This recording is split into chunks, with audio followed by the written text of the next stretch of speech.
আসসালামু আলাইকুম এভরিওয়ান, সবাই কেমন আছো? আশা করছি অনেক অনেক ভালো আছো। আমিও আলহামদুলিল্লাহ ভালো আছি। আজকে তোমাদের জন্য এমন একটা স্পেশাল রেসিপি নিয়ে এসেছি যেটা দেখার পর গ্যারান্টি দিচ্ছি জিভে পানি চলে আসতে বাধ্য। একটু মন দিয়ে স্ক্রিনের দিকে তাকিয়ে দেখো তো, নিজের হাতে বানানো একদম পারফেক্ট রেস্তোরাঁ স্টাইলের লাচ্ছা পরোটা। এর ওপরে সোনালি ক্রিসপি টেক্সচার আর প্রতিটা ভাজে জাস্ট নিখুঁত। ওপরটা যতটা মুচমুচে, ভেতরটা ততটা কিন্তু অনেক নরম তুলতুলে। তো বন্ধুরা, কিভাবে আমি এই লাচ্ছা পরোটাটা তৈরি করি একদম দোকানের স্টাইলে, সেটাই তোমাদের সাথে শেয়ার করব। তো ভিডিওটি যারা দেখা শুরু করছো অবশ্যই একটা লাইক দিয়ে যুক্ত থাকবে, আর নতুন যারা বন্ধুরা আছো আমার চ্যানেলটি সাবস্ক্রাইব করে আমার পাশে থাকবে। তো চলো দেখা যাক। তো লাচ্ছা পরোটা তৈরি করার জন্য এখানে কিন্তু আমি 2.5 কাপের মতো আটা নিয়েছি। তোমরা চাইলে কিন্তু এটা ময়দা দিয়ে তৈরি করে নিতে পারো, তো আমি আটা দিয়ে তৈরি করে নিয়েছি। তারপরে এখানে দেখো 2.5 কাপের মতো আটা নেওয়ার পরে এখানে দিয়ে দিব স্বাদ মতো লবণ। তারপরে এখানে আমি স্বাদটা ব্যালেন্সটা রাখার জন্য পরোটার 1.5 চা চামচের মতো চিনি দিয়ে ভালোভাবে সবগুলো হাত দিয়ে মেখে নিলাম, মানে সবগুলো উপকরণ ভালোভাবে মেখে নিয়েছি। এখন নর্মাল পানি দিয়ে একটু একটু করে আমরা যেরকম রুটি তৈরি করি ওরকম কিন্তু একটা ডো তৈরি করে নিব। এখানে কিন্তু তেল অ্যাড করা যাবে না, তো আমি কিন্তু কোনো তেল কিংবা দুধ কিছুই অ্যাড করি নাই। লাচ্চা পরোটাটা কিন্তু একদম সহজভাবে খুব সুন্দর করে তৈরি করে নিব। তো আস্তে আস্তে অল্প অল্প করে পানি দিয়ে কিন্তু সুন্দর একটা পারফেক্ট ডো তৈরি করে নিতে হবে, একদম পাতলাও না একদম শক্তও না। তো হাত দিয়ে মেখে মেখে কিন্তু আমি কিছু সময় ধরে ডোটা তৈরি করে নিয়েছি। তো ভালোই কিছু সময় ধরে কিন্তু এভাবে ডোটা তৈরি করে নিতে হবে মেখে। তারপরে 20 মিনিটের মতো কিন্তু আমি এটা রেস্টে রেখে দিব। তো একটা ঢাকনা দিয়ে ঢেকে দিব, 20 মিনিটের মতো রেস্টে রেখে দিয়ে তারপরে কিন্তু পরবর্তী যে কাজটা আছে সেটা তোমাদের সাথে শেয়ার করব। তো দেখো 20 মিনিট পর চলে আসলাম, আর ডোটা কতটা সফট আর নরম হয়েছে দেখেই বুঝতে পেরেছো। তো এখন এখান থেকে আমি বড় বড় করে লিচি কেটে নিব। তো আমরা সাধারণত যেরকম রুটি বেলি করি ওরকমই, কিন্তু ওর থেকে একটু বড়। এখানে কিন্তু আমি লাচ্ছা পরোটাগুলো একটু বড় বড় করে তৈরি করব, তাই এখানে বড় বড় ডো তৈরি করে নিয়েছি, মানে লিচি কেটে নিয়েছি। এখন বড় বড় করে পাতলা পাতলা করে রুটি বেলে নিব। আর এখানে কিন্তু রুটি বেলার জন্য আমি উপর দিয়ে আটা ছিটিয়ে বেলে নিচ্ছি, এখানে কোনো তেল ব্যবহার করতেছি না। তো পরবর্তী সময়ে যে তেলটা ব্যবহার করতে হবে সেটাও তোমাদের সাথে শেয়ার করব। তো বন্ধুরা, ভিডিওটি স্কিপ করো না, তাহলে কিন্তু বুঝতে পারবে না যে কিভাবে এই মজাদার এবং ক্রিসপি ভিতরে নরম এই লাচ্ছা পরোটাটা তৈরি করলাম। তো দেখো বড় বড় করে কিন্তু আমি রুটিগুলো বেলে নিব, যতটা সম্ভব পাতলা করে বেলে নিতে হবে।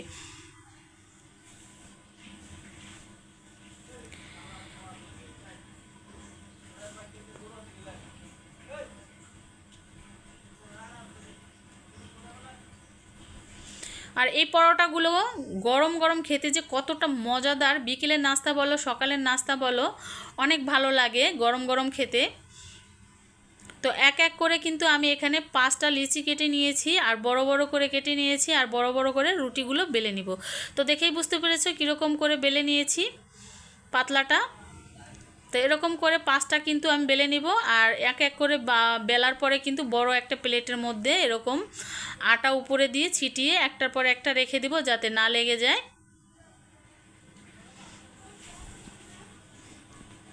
তো এক এক করে কিন্তু আমি 5টা রুটি বেলে নিব বড় সাইজ করে, যতটা সম্ভব পাতলা করে আমি কিন্তু বেলে নিয়েছি।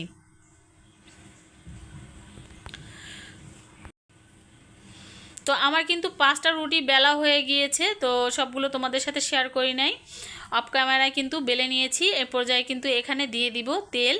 তো একটা ব্রাশের সাহায্যে কিন্তু তেলগুলো রুটির উপরে এভাবে ঘষে ঘষে দিয়ে দিতে হবে হালকা আলতোভাবে, যাতে প্রতিটা জায়গায় লাগে। আর এরকম কিন্তু ময়দা ছিটিয়ে দিতে পারো কিংবা আটা ছিটিয়ে দিতে পারো, এরকম করে হালকা হালকা করে ছিটানোর পরে কিন্তু পরবর্তীতে আবারও একটা রুটি একটার উপরে আর একটা দিয়ে দিব, একদম সমান করে দিয়ে দিব। তারপরে দেখো আবারও কিন্তু এরকম ব্রাশ দিয়ে তেলটা ব্রাশ করে দিতে হবে। খেয়াল রাখতে হবে সব জায়গাটায় জানি খুব সুন্দর করে তেলটা লাগে। তারপরে আবারও কিন্তু ওরকম করে আটা ছিটিয়ে দিচ্ছি।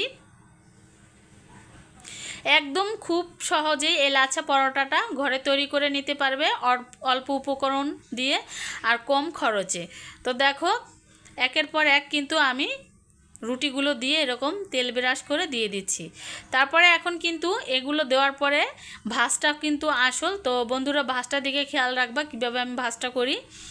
যারা তৈরি করতে পারো তারা তো পারো, আর যারা না করতে পারো অবশ্যই আমার ভিডিওটি দেখে শিখে নিতে পারো। আমরা অনেকেই আছে অনেক কিছু পারি না, আবার অনেকেই আছে অনেক কিছু পারি। তো দেখো আমি কিন্তু একদম সহজভাবে এই লাচ্ছা পরোটাটা তোমাদের সাথে তৈরি করেছি, সেটাই শেয়ার করলাম।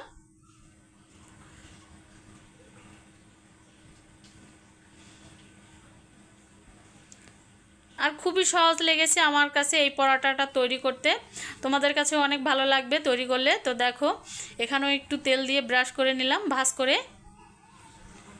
তারপরে উপরে আরেকটু আটা দিয়ে ছিটিয়ে দিলাম, তারপর আরেকটা ভাঁজ দিলাম, ভাঁজের উপরে আবার একটু তেল দিয়ে ব্রাশ করে নিব।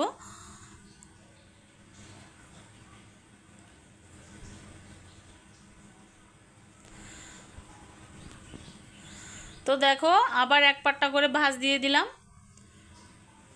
প্রতিটা ভাঁজ কিন্তু একদম নিখুঁতভাবে করে নিয়েছি। তো 4 ভাঁজে ভাঁজ করে কিন্তু বড় একটা ডো তৈরি হয়ে গিয়েছে। এখন চ্যাপটা করে কিন্তু এটাকে আমি রেখে দিব আবার 10 মিনিটের মতো। 10 মিনিটের পর কিন্তু এটা আরও সফট হয়ে যাবে, রেস্টে রাখলে নরম হবে। আর এভাবে কিন্তু এখন কিন্তু এখানে আটা তেল কিছুই ব্যবহার করব না, এভাবেই কিন্তু আমি বড় করে একটা রুটির মতো 4 কোনা করে বেলে নিব। আর কীরকম করে পাতলা করতে হবে সেটাও তোমাদের সাথে শেয়ার করব বন্ধুরা, দেখতে থাকো। কিন্তু আমার রুটিটা কিন্তু অনেক বড় হয়েছে ফিরের থেকে, তো অনেক কষ্ট হয়ে যাচ্ছে। তোমরা চাইলে কিন্তু আরেকটু ছোট তৈরি করে নিতে পারো, যেহেতু এখানে আমি অনেকগুলো লাচ্ছা পরোটা তৈরি করব তাই এখানে পরিমাণটা বাড়িয়ে নিয়েছি। তো দেখো কিভাবে কাটতেছি আর কীরকম করে পাতলা করেছি দেখেই বুঝতে পেরেছো। তো এরকম করে কেটে কেটে কিন্তু ভাঁজ করে নিতে হবে, তো দেখেই বুঝতে পেরেছো। এই তো একটা একটা করে পাতলা স্লাইস করে কিন্তু আমি এরকম করে ভাঁজ করে নিয়েছি। আমার রুটিটা কিন্তু অনেক বিশাল বড় হয়েছিল, আর এরকম আস্তে আস্তে করে কিন্তু কেটে নিয়ে এরকম করে ভাঁজ করে নিয়েছি। তো দেখো প্রতিটা লেয়ার কিন্তু অনেকগুলো লেয়ার হয়েছে, আর এই লেয়ারে লেয়ারে কিন্তু পরোটাগুলো ভাজার পরে যে কতটা সুন্দর হবে দেখলেই বুঝতে পারবে। তো দেখো এক এক করে কিন্তু আমি পরোটাগুলো বানিয়ে নিচ্ছি। কোনো রকম এখানে তেলও ব্যবহার করি নাই, কোনো রকম আটাও ব্যবহার করি নাই, একদম এভাবেই কিন্তু বেলে নিচ্ছি, আর এভাবেই কিন্তু বেলে নিতে হবে। তো দেখো এক এক করে বেলে নিচ্ছি, আর বেলা হয়ে যাচ্ছে। খুব সহজেই কিন্তু এই পরোটাগুলো তৈরি করে নেওয়া যায়, আর এই পরোটাগুলো কিন্তু তৈরি করে পরিবারের সামনে দিলে কিন্তু সবাই খুশি হয়ে যাবে, ছোট থেকে বড় সবাই অনেক মজা করে খাবে।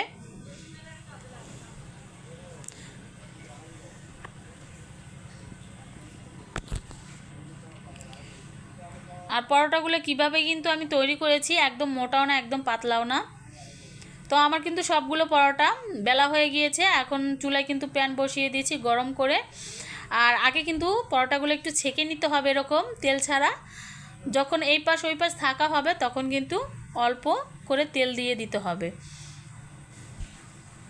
এই পরোটাগুলোতে কিন্তু আমি বেশি তেল অ্যাড করলাম না, অল্প তেলে কিন্তু খুব সুন্দর তৈরি হয়ে যাবে। আর লাল লাল করে কিন্তু এই পাশ ওপাশ উল্টিয়ে পাল্টিয়ে চেপে চেপে ভেজে নিতে হবে। আর পরোটাগুলো কিন্তু উপরে কিন্তু অনেক ক্রিস্পি হয়েছিল, আর ভেতরটা কিন্তু অনেক নরম এবং লেয়ারযুক্ত হয়েছিল। তো বন্ধুরা অপেক্ষায় থাকো, তোমাদের সাথে সেটাও শেয়ার করব। তো দেখো চেপে চেপে কিন্তু লাল লাল করে আমি ভেজে নিচ্ছি। মাশাআল্লাহ কতটা লোভনীয় হয়েছে। আর এরকম পরোটা যদি ঘরে তৈরি করা যায়, বাহিরের পরোটা তো সবাই ভুলেই যাবে খাওয়া। তো তোমরা কিন্তু বাসায় অবশ্যই ট্রাই করবা, আর ট্রাই করে কিন্তু তোমাদের পরিবারের সাথে শেয়ার করবে, অনেক ভালো লাগবে তাদের কাছে খেতে। আর এই পরোটাগুলো দিয়ে কিন্তু সব কিছু দিয়ে খাওয়া যায়, আলু ভাজি বলো, ডিম ভাজা বলো, মাংসের তরকারি কিংবা মাংস ভুনা যেটা দিয়েই বলো না কেন, ডাল দিয়ে বলো, সব কিছু দিয়েই কিন্তু এই পরোটাগুলো খাওয়া যায়, অনেক ভালো লাগে। তো দেখো চেপে চেপে কিন্তু আমি প্রতিটা পরোটা এভাবে করে ভেজে নেব। অবশ্যই কিন্তু ভাজার আগে তেল ছাড়া ভাজতে হবে, তাহলে কিন্তু এরকম ফুলকো ফুলকো হবে। আর সাথে সাথে কিন্তু তেল দিলে অতটা নরম এবং সফট এবং ফুলকো ফুলকো হবে না। তো তৈরি হয়ে গেলেও আমার কিন্তু পারফেক্ট লাচ্ছা পরোটা। কতটা উপর দিক ক্রিস্পি হয়েছে দেখো, আর ভিতরে কিন্তু লেয়ারে যুক্ত। আর কতটা যে মজাদার হয়েছিল। গরম গরম বিকেলের নাস্তা কিংবা সকালের নাস্তা হিসাবে এরকম পরোটা তৈরি করে তোমাদের ঘরের পরিবারের সাথে শেয়ার করতে পারো। তো আমি কিন্তু তোমাদের সাথে ডিম দিয়ে শেয়ার করব, আর সকালের জন্য তৈরি করেছিলাম ডিম ভাজা আর আলু ভাজি। তো আমি তোমাদের সাথে শেয়ার করতেছি ডিম দিয়ে। অনেক মজা হয়েছিল খেতে, মাশাল্লাহ, আলহামদুলিল্লাহ। তো আজ এই পর্যন্তই। তোমাদের কাছে কেমন লাগলো অবশ্যই জানাবে। সবাই ভালো থাকো, সুস্থ থাকো এই কামনা করি। আল্লাহ হাফিজ, আসসালামু আলাইকুম।